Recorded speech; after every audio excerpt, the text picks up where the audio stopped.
İdris aka shu matonchilik qanchalik tarixga o'ynadi? Matonchilikning tarixi 100 yillik tarixi bor. Hozir 1920-yillara kesh bo'ladi ekan matang. Hozir biz qilayotganlar 22 yil bo'ldi. Bundan bora meningki urtiqalarim qilib ekan. Hamda hozir men qilayotgan 22 yil bo'ldi. Buningki sifatining yaxshiligi, oziqlik qimmatining yuqoriligi bilan xalqlar yeb hozir yaxshi menfaat oladi. Meyli sotgan kishilar bo'lsin, meyli yegan kishilar bo'lsin, hammamizga nep elib kelyapti. Matanglarimizningki turlari shunda 7-8 xil holatda mig'iz so'qmoq, matang qilib ishlab chiqaryapmiz. Sotganlarmi yaxshi manfaatlanadi, bizmi yaxshi manfaatlanamiz. İdris aka boyaman shu sirni tayyor qilayotqichi ko'dimda iliqi aylantirdigan burun shu aslarni taraqqi qilmoqda sirni qanday tayyor qila qo'yapti. Burun fen texnik taraqqiy qilmagan vaqtlar bo'lg'achqa shogirdlar jiqida o'chaqda qo'l orqali shu bir paloq va qo'l orqali odam olmishib turib shu vaqtda shu shirni qiyamdan tayyorlaydi. Hozir hamda texnika yuqlashgan bo'lg'achqa hozir shu modada tok elektrlik holatda tez tayyor qiladigan, vaqt isrofchilik bo'lmaydigan, tejashga, odam kuchini tejaydigan mushtariyatlarda zo'r paydo bo'ldi hozir. Unda olib qolqasmi shu shirnisini tayyor qilish qanchalik vaqt ketirgan bu?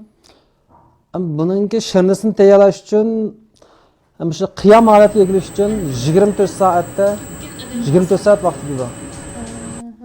Baya bizning ko'ngilimiz so'qmoqniki, so'qmoqniki. So'qmoqning shirnisimi shu 24 soat vaqt ketadimi? 24 soatda bir qizim shu o'ziniki su holatiga qiyomni tayyor bo'ladi. Su holati qiyomni biz yana qayinta shu modada elektr aylantirish orqali 6 soatdan 8 soat bo'lganlikda matang so'qmoq tayyor olib pishib chiqadi. İdris aka shu mig'izlarni oldin o'zingizlar tayyorlab olamsizlar yoki tayyorlami? Mig'izni hozir dehqonlarimiz o'zi chiqib, mig'izni tayyor bozorga kirdi. Shu bozorga kirgan mig'izningki yaxshi sifatliklarini tanlab, kirgandan keyin o'zimiz yana shuningki qora quri mig'izlarni, axlatlarni pakiz adalab, shunda yaxshi bo'lgan holatda ayniz qozonga to'kib, matang tayyorlaymiz. Sifatga kafolat qilish uchun hamma aslarni to'liq pakiz qilmasak, to'g'ri.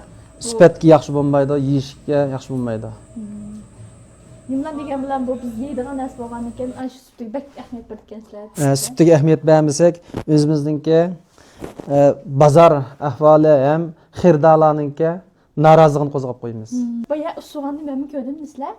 Shu tutgandan keyin shuni qurishga qanchalik vaqt ketirgan bu? Taxminan 6 soatdan 8 soat ichlik vaqt ketadi. 8 soatdan keyin bozorga chiqib sotlik bo'ladi. Saqlash muddati buning ham shu 6 oy atrofida. 6 oygacha shu hech qanday o'zgarish bo'lmay o'z ta'mini kuchini saqlay oladi. Men bak hayron qoldim, yoz kunlari bu so'qmoqni ko'maymizda, temperaturning ta'siriga uchraydigan bu shirinlik nasib bo'lgan ekan. Vaqtimi shunda uzunga saqlash muddati. Men rost o'ylab qo'ydim ekan buningki. Men qishdilan qisqa vaqt ichida iste'mol qilamiz bo'lmaydi deb turdik ekan.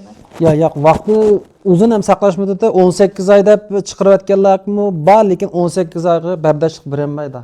6 oy muddati, 6 oy vaqt ichida hech qanday o'zgarmay o'z ta'mini saqlab, kuchini saqlab tura oladi. İdris aka shu siz bilan paranglashar qilib shu so'qmoq, matang to'g'risida filmlar ig bo'lib oldim. Rahmat, sizlarni avval qildim. Yo'q, unda demasizlar, har qanday vaqt kelsangiz biz qizg'in qarashamiz, bizlar kelib, qolgancha yeb, tetib kelsanglar bo'ldi.